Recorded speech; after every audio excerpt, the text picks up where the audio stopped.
Hey guys, it's Shanae and we back to slay. Hey! Okay, today I'm bringing you guys a video, a long overdue video, may I add, because I haven't uploaded a video in so many months. Honestly, when it comes to uploading, I'm very inconsistent just because one, I don't have an uploading schedule, two, I typically don't even like seeing my face on camera, and three, a lot of times when it comes down to editing, I get really discouraged only because I'm watching the footage multiple times over again and then I'm like, will anyone even be interested in this? And then like I start second guessing myself and then I decide not to edit or even upload the footage that I took. So today I'm trying to break old habits and I'm going to be doing this by uploading this video. So I guess so you guys can just kind of gain an understanding of like or where my head has been for the last couple of months. I've been reading this textbook. It's called The Science of Black Hair. I don't actually have a physical copy of the textbook, but I've been listening to it on Audible. So I've been listening to this textbook and taking a bunch of notes. And I was like, damn, like I'm getting so intelligent when it comes to black hair care and all this kind of stuff. So I figured like I need to just start sharing this information with people because like I can't just be sitting on a gold mine like this. Decided that I'm gonna start this series where I will be just doing a book review slash sharing my own opinion on some of the topics that are gone over in the textbook. So yeah, I figured it would be pretty interesting to document this and share it with you guys. And I figured you guys could also do well with a little bit more information when it comes to natural hair care or just like the black hair care community in general. So this is what the book looks like. The Science of Black Hair. This is the audio edition by Audrey Davis-Sivasothy. I don't know exactly how to say this. I originally found this book just by going on Google and trying to find information on like the overall how to care for black hair. And I eventually stumbled upon this book. I saw the Amazon copy for the hardcover, and then I actually saw a couple people go into a little depth on YouTube, but not the whole textbook. And I was like, you know what? The world doesn't need my opinion. I'm sure some people might actually share similar views when it comes to certain topics, so might as well share it. How are you guys feeling this twist out? I am personally loving it. So I figured in this video what I was going to do was just go over some of the questions that are posed at the beginning of the textbook and just give my opinion on it and open it up for discussion in the comments down below so I can see what your guys' opinion on some of these topics are. So let's get to it. Okay, also if I'm looking down a lot, it's because I have my notes right here in this little notebook and I'm just reading off of this. So the first question that we're gonna go over is, how do you think black hair growth compares to other ethnicities? In general, from research that I've done, it says the typical amount of hair that the average person grows within a month is about ½ inch or 1.25 centimeters. If we do the math, basically in a year, the average person is growing about 6 inches. Based on your genes and your ethnicity, it basically will help determine what speed your hair will grow at. I personally think, from my experience, all hair does grow. And I can tell this based on the fact that your hair under your arms or on your arms, on your legs, in your pubic area, your hair is always growing. As long as you have a nice, healthy, well-balanced diet kind of thing, like your hair is going to be growing. I feel like there is a misconception. Generally, the public will look at someone with natural hair and think that their hair is not growing and sees it as growing slower, and that's only because it appears smaller, and that's obviously because like we have kinky, coilier texture hair, so our hair is going to shrink up, versus someone who has straight hair, like pin straight hair, you're going to be able to see the true length of their hair at all times, and that's just because that's how their hair is naturally, versus someone with kinkier, coilier hair where it's naturally going to curl up. Obviously you can't see the true length of my hair because I'm not pulling it like this, but you know, same kind of thing. So that's my opinion on that. But I also do think that with this question, there's a lot of misconception. Within the black community in general, I feel like there's a lot of misconception when it comes to hair growth. And that's just because there is a lot of lack of knowledge. I could pretty much do like a whole video talking about the history of like black hair and how we've basically been cut off from our ancestors, and therefore we don't really know how to take care of our hair in a way that is sustainable and progressive, where like we'll actually see length retention. And that's just because the information either isn't there, or we're not looking for the information because we're not interested, and we're also distracted with other things. So I feel like that's why it appears that other ethnicities' hair grow longer than Black people's hair. If we were to actually compare growth cycles between different ethnicities, I definitely wouldn't say the Black community has the fastest growing hair cycle in comparison to like another ethnicity like East Asian or something along those lines. So the second question is, why do you think Black women are so afraid to cut their hair, or rarely cut or trim their hair? I guess I'll speak from experience. When I was younger and I was just starting to go natural, I did have a fear of, one, wearing my hair out in its natural form out in public, and that's just because it shrunk, you know, like it got really small, and I just felt as though the short hair look just was not as feminine as like longer, more voluminous looking hair. And for that reason, I always feared cutting my hair.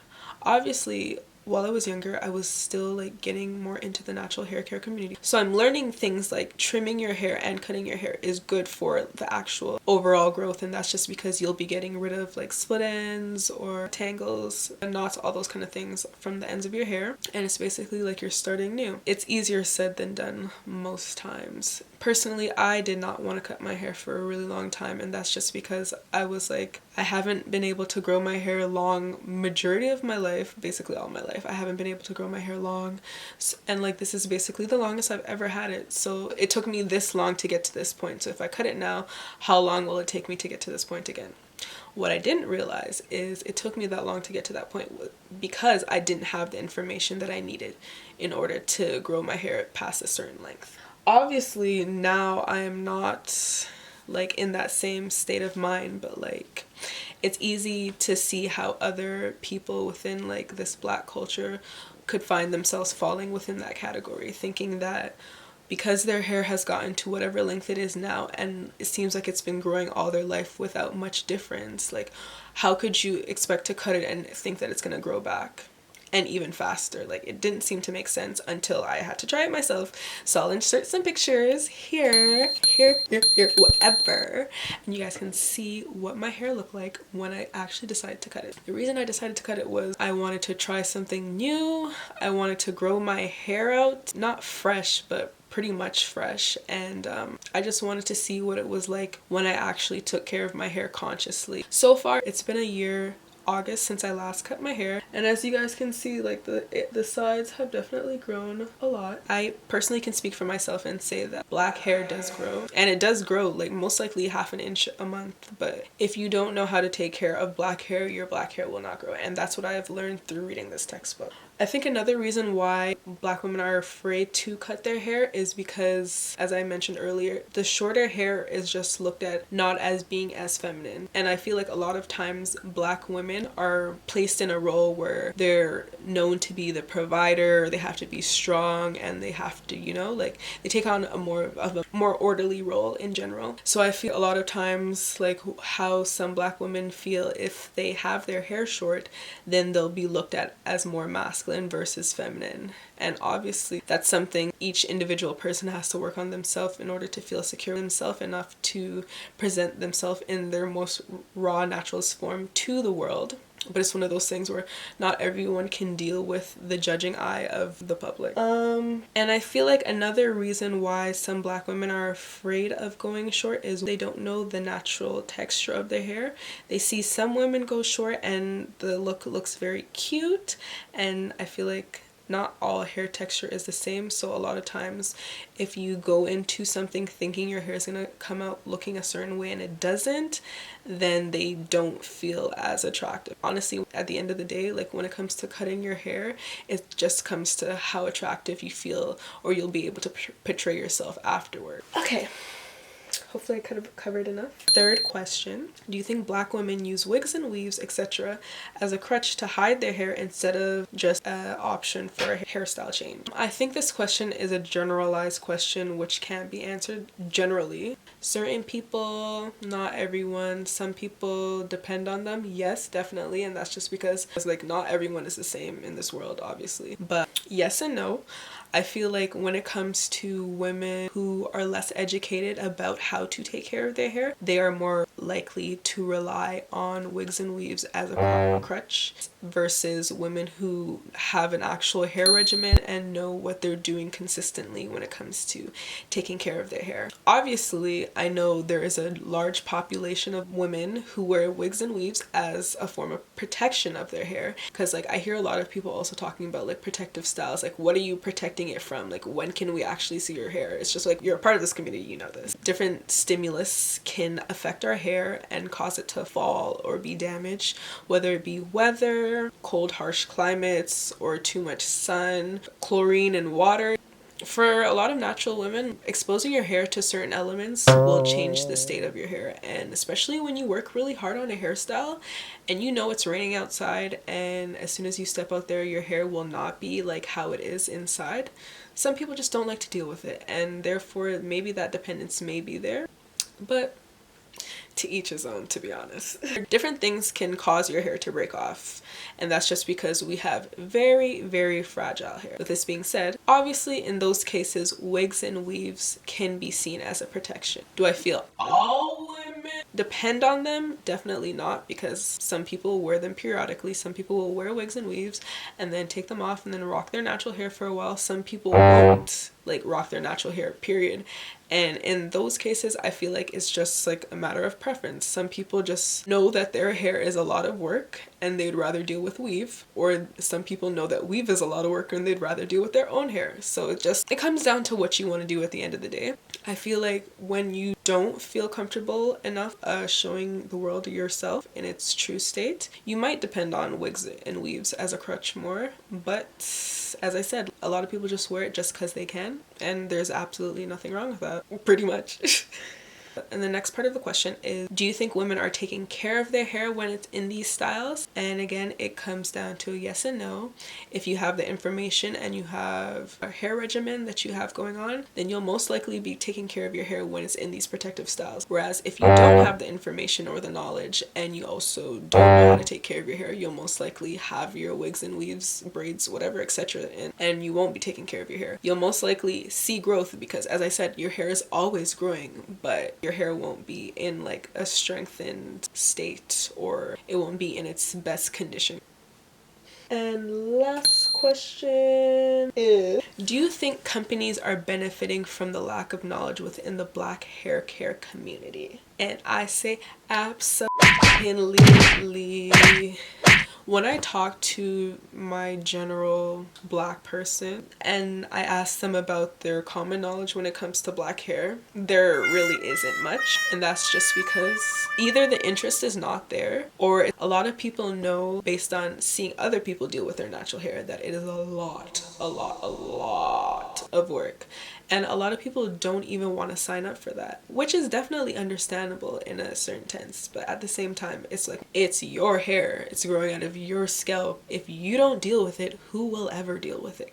And if you don't want to deal with it, you can deal with the wig, but you're still dealing with something. So would you rather deal with something artificial, not from your own head, or something that's growing out of your roots? Companies are definitely benefiting because majority of the black population do not actually know the definition of simple terminology like moisture, hydrating, sealing, all these little things. And because there's not much regulation when it comes to hair products labeling within like North America, these companies are definitely getting away with a lot. You can put moisturizing on something that's an oil, and if you know anything about hair, oils don't moisturize, they seal. So little things like that. Because we don't have the information, we're getting duped. We're spending way more money than what we actually need to on products. Once you figure out how to actually build a proper hair regimen, you only need a few staple products to do certain things. You know, like water is gonna hydrate your hair at the end of the day, so like you can always use it.